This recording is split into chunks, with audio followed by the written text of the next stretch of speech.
Hello and welcome to the 6th Scouching Report for the 2021 NHL Draft. Today we are looking at Aatu Räty, the player who was widely considered to be the first overall pick for this year's draft almost 2 whole seasons ago. And let me start by saying that Aatu Räty is a good cautionary tale as to why I don't value analysis of NHL drafts more than a year out in advance. Now, I will also say that I am a fan of Aatu Räty's game, but I do hesitate to project players playing at junior levels and smoking the whole competition at a very young age. There is a lot of uncertainty in the life of a teenager from the age of 15 to 18, and while Aatu Räty is a player who is talented as of today, I do think that the public discord and elevating him as the next big Finnish thing might have been a bit of a detriment, and we'll get into why in this video. So Räty really made a name for himself scoring a ton of goals at the under 20 level 2 whole seasons ago. But after he struggled at the Liiga level last year, he was sent back to the under 20 level, and the goal scoring almost completely evaporated, scoring just 2 goals last season. And this season, the first 2 games that I tracked were back in the Liiga, and I would say that in both of those games, Räty struggled. The first game I tracked was just straight up not very good, and the second game I tracked was almost an overcorrection for him from trying to do a little bit too much and being a little bit out of control early in the year, and he didn't do a whole lot in the second game that I tracked, especially in terms of transitions going both ways. And after struggling in the Liiga this year, he was sent down to the under 20 level, and in doing so, he was also left off the Finnish World Junior team, which he was on last year. Honestly, having seen him play at the Liiga level, I wasn't particularly surprised not to see him on this team, and it might have been a little bit of a kick in the pants to get him back up to the level that everyone thinks he can be at. And I don't know if it was the demotion itself or being left off the Finnish junior team, but something sparked in Räty because the one game of his I tracked at the under 20 level was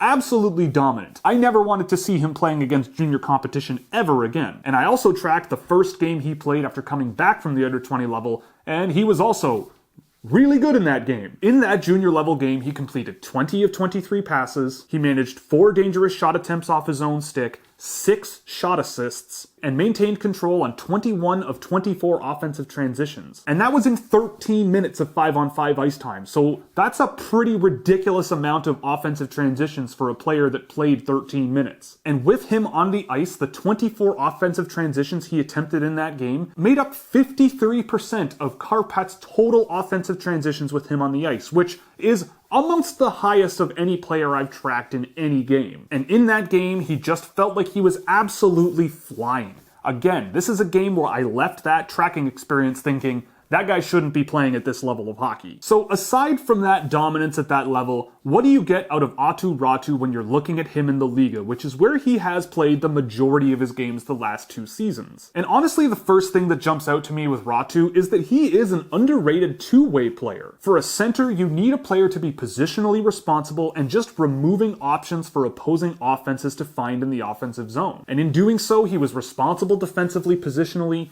wasn't caught hanging out near the blue line like so many young players can, and he knew how to spot opponents in dangerous spots and just get into their zone of influence and try to avoid dangerous attempts from in tight. On his feet, his edges are great, able to use crossovers to find and open lanes up the ice, and while he used his ability to create open ice for himself and make himself a breakout option, I felt that Kärpät was a little bit hesitant to use him as a breakout option through the neutral zone. They would hesitate for a little bit too long, make the stretch pass more difficult than it needed to be, and he could just be removed from play for a little bit too long because of his teammates' inability to spot him in time. But when it comes to changes in play, I found that he had no problem adapting to different shifts in the flow of the game and had an ability to make those little plays to avoid pressure and maintain possession, and a side order of being physically imposing from time to time with a good ability to lift sticks and just cause havoc around the ice when he was really dialed in. There were also moments both at the junior level and the Liiga level where he could draw in opponents, use his speed and mobility to draw in defenses, spin off that pressure quickly, and find an outlet option in open ice. And I never felt that with Räty, his physical strength was really that much of an issue, so as long as his physical strength improves, I think he'll only get better than he already is. but he certainly was more and more willing over the course of the season to get physically involved and get in the way of opponents and just try to shut play down through that physical imposition that he can show. But at the same time, that area of the game to me was a little bit inconsistent. Consistently sticking to puck carriers as they tried to move and shake off of him was a little bit hit or miss. He could give up valuable space in his gap control to opponents on defensive cycles, and at high-paced defensive scenarios, being able to juggle his stick checks with his physical imposition and generating speed with his feet was a little bit hit or miss at times at the Liiga level. And I just came away thinking that defensively, Aatu Räty has the potential to just be an absolute wet blanket for opponents, but he just wasn't displaying it very often. But going back to the positives with Aatu Räty, for a guy his size, his ability to control the puck and his skill level is really high. And relative to my sample of Finnish professional players for the 2020 NHL Draft like Anton Lundell and Ronnie Hirvonen, he drove offensive transitions better than all of them when it comes to maintaining control. With that puck control ability and the skill that he has with his hands, he can deceive defenders, make them think something else is about to happen and just juggle the puck one more time to release a shot from danger. And when I look at Aatu Räty, all of the ingredients are there for a two-way pivot that you can have responsibly play in the defensive end, be a breakout option and a conduit through which pucks can flow, and a great offensive transition player to get pucks into the offensive zone. But this is a guy that plays a rock-solid center's game. His brain is in the right place. A lot of fundamental talents are where they need to be. But there were a lot of times where I found Aatu Räty just showed no aggression or confidence really at the Liiga level in the offensive zone. And this goes with or without the puck. There was a bit of a reliance on conservative passing options and perimeter passing a lot. He had trouble consistently fighting through physical pressure and just putting in that extra 10% necessary to escape high-end pressure. And I feel that he has the potential to put opponents on their heels and let them chase him around the offensive zone for a little bit, but he just didn't. And his skill and puck control ability are all very, very high level, but there were moments where it just felt like he was gripping his stick way too hard. He had trouble maintaining control, he would hunch over and put the puck way out in front of him, which really limits your ability to move the puck around the ice, whether it's carrying or passing. And for many young players playing at very high level, the pace of play can really cause issues, and reading the ice, identifying passing and rushing lanes, and executing on those options can be an issue. And with Aatu Räty, I felt that that was a big thing that stood in the way from him being a true two-way puck-controlling monster at the Liiga level. But on the bright side, if he did send a bad pass here or there with a lack of vision and a lack of ability to spot his line mates, he did cover up for that mistake pretty well with his physical imposition and his overall positioning ability away from the puck. And while we're talking about negative things with Aatu Räty, I don't want to paint it all as horribly negative. Removing the junior game that I tracked, his rate of individual high-danger shot attempts was still higher than Anton Lundell's was last season, and this was an area of criticism for Anton Lundell that I had last year. But the difference between Räty and Lundell is that, to me, Räty has the skating and skill level that at the same age Lundell didn't really show as much of. But Räty is far more hesitant to attack the middle of the ice and really be confident and assertive with the puck at the Liiga level, even in his third season at that league. So it's pretty easy to see why Aatu Räty would be waning in some scouts' eyes and why he might not be in the top 5 of some draft boards, including my own. But I do think that there is a lot of positives you can build on with Räty, especially when projecting his potential transition into the NHL. So the best part of Aatu Räty's game to me is the skating and skill combination. And when I look at the 2021 draft and the top group of about 10 or 12 players, depending on who you ask, I don't really think there are that many players that are a better combination of skating and skill than Aatu Räty is. He is a big player who is very, very difficult to stop once he gets a head of steam going. And through his crossovers and skill and evasion ability, as long as he is in control of play, he can be very, very difficult to stop. And with those talents, where young players can fall apart a little bit is puck protection. How do you manage pressure and evade it? And with Räty, his puck protection ability was pretty solid for a big man with the skating and skill ability that he has. It isn't perfect, but he did show enough to really not make me that concerned about his ability to maintain possession of pucks and move them up the ice with control, especially if he gets stronger than he already is and quicker on his feet than he already is, which I think should be doable over the next little while. The good part of Räty's game is probably a big reason why so many goals were going in for him all those years ago, and it's just his off-puck offense. His ability to find open ice in the offensive zone, get his stick on the ice, call for the puck, and get a dangerous shot attempt from in front is really, really high level. And especially looking at the game he played the day he got back from the under 20 level in Finland, there were shifts out there where he looked like an absolutely dominant player on the ice, commanding his team's offense and putting defenses on their heels, chaining multiple dangerous shot attempts together multiple times. The problem in this area of the game, though, is that as a tipping threat or a quick catch and release shooter, he was fine in terms of fundamental shooting ability, but there were some moments where you just kind of wish he would be better at shooting the puck. So his instincts are there, but I'm not surprised that he only scored 3 goals all season. He was getting his chances, but the puck wasn't going in, and we'll get into that more in a little bit. The not so good part of Aatu Räty's game should be relatively clear. His offensive game over the last couple of seasons has just completely stagnated. The points are just not going up on the board to a level that you would expect for an elite prospect going into an NHL draft. And honestly, I have a hard time chalking it up to anything other than just a lack of confidence and a lack of reliability coming from him. You really don't know what you're going to get out of Räty on a game-by-game basis. Some games he was completely invisible and far too conservative and reserved, relying far too much on simple conservative passing and perimeter play around the offensive zone, but there were flashes of real dominance, flashes of real potential talent here with Aatu Räty, and you just wish it would come out more. You just wish he would attack the middle of the ice more. And for a player who drives offensive transitions as well as he does against men in the Liiga, and combined with his off-puck instincts and his awareness defensively to try to clog up the middle of the ice, he has the ingredients and the potential for so much more, but you just rarely see it. And it has been a long time where you could say the exact same thing about Aatu Räty. And the other thing I want to note before moving on is just the vision.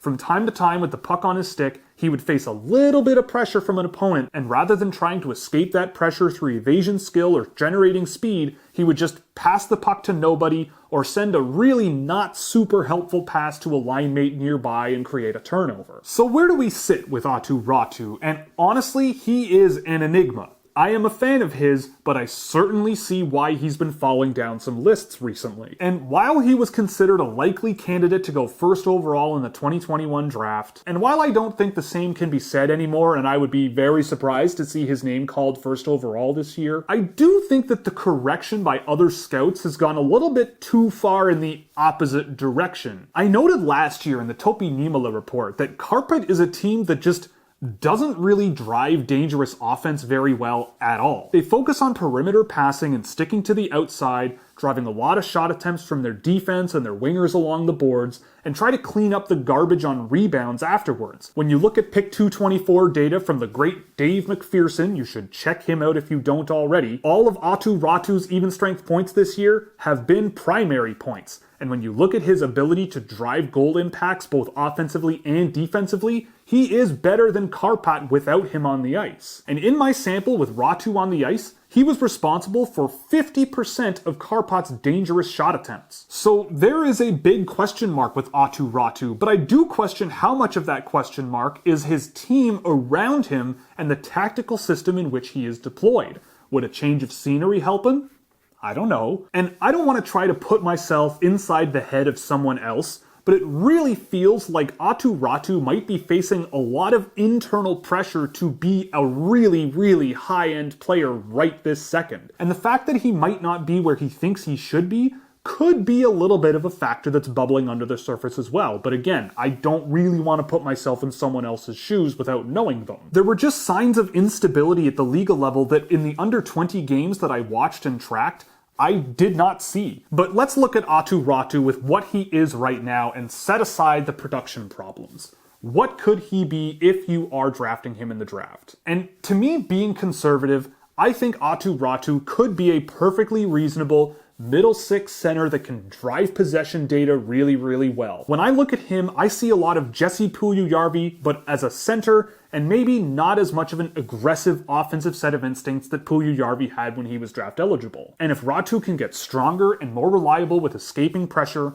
reading the ice, and making simple plays around the ice to maintain possession, there could be a strong puck-controlling player here. But I think there's potential for more, especially in the offensive zone, and to me, that's where his biggest issues lie. And if you can solve those issues, you could end up with a potential premier offensive talent. And let's bring in the Finns from last year to this conversation a little bit. And yes, when you look at production relative to Ronnie Hirvonen, Anton Lundell, and even a Robbie Järventie in the Mestis, he was not producing as much as those three players were against men. But his offensive controlled zone transition percentage was significantly higher than all of those players. He has the highest rate of dangerous shot attempts in his favor, although a lot of that is boosted by the junior game that I tracked of his. The percentage of his shot attempts coming from danger was higher than everyone but Järventie. His passing percentage beat everyone but Järventie as well, but his workload of pass attempts was higher than all three of them. And there was not a game I tracked where less than 60% of his offensive transitions were done with control. And 6 of the 7 games I tracked were against men. To me, that is notable, and that just goes to show what kind of potential we're dealing with Aatu Räty. At times, Räty was a dominant player that you could run a line through. Defensemen get the puck to Räty, he gets the puck into the neutral zone, makes a read, and somehow manages to get the puck into the offensive zone, and then he gets to the front of the net to try to bang in a rebound here and there. It's a pretty simple game plan, but it's a game plan that I think would work for Aatu Räty down the road. And away from the puck, he's got strong positional instincts where he can get in the way, lift sticks, and physically impose himself on opponents in open ice. And when you combine that with his pure size, you can see why a lot of scouts would be drooling over this guy over the last couple of seasons. But at other times, Räty is far too passive physically. He can rely too much on his reach on puck challenges and puck retrievals along the boards, and he seemed to strongly favor perimeter passing over getting pucks into the inside lanes of the ice far more often than he didn't. And for a guy who scored 17 goals in 41 under 20 level games as a 16-year-old,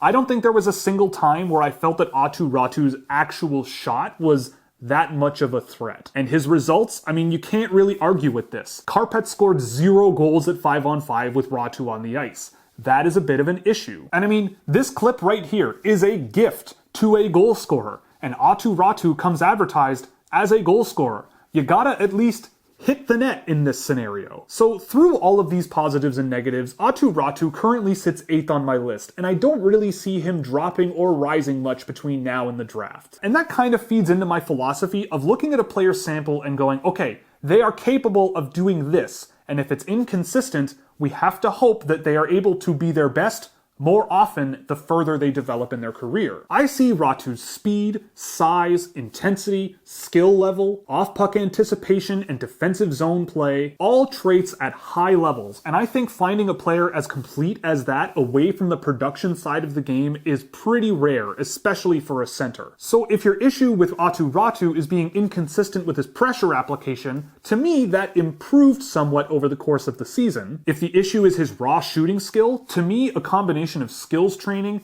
and just talking to him and trying to get him not to grip the stick so hard so he's missing the net in glorious shooting opportunities should help improve that over time as well. And as of today, you have a center who is pretty competent defensively most of the time, who drives offensive transitions better than any Finnish player I tracked last year in the Liiga. And with the puck, in my view, Räty does a lot of the things you need to be done very well, except for the scoring part. And without it, he does a lot of things really well, and I think that with his natural talent profile, he has the potential to get a lot better. You see what he's capable of, and you definitely saw what he was capable of at the under 20 level this year. And it just felt like Räty was constantly trying to just play it safe, often to his own detriment. And at the end of the day, I just can't shake the thought that Aatu Räty is a player who has more talent than I think he thinks he does. And this might just be my personal philosophy, but I feel more comfortable betting on strong fundamentals when it comes to talent and an inability to put it all together into that soup than players who play a more reserved game because that's what they have to do to be successful in their level. I think Räty has a lot of runway to work with,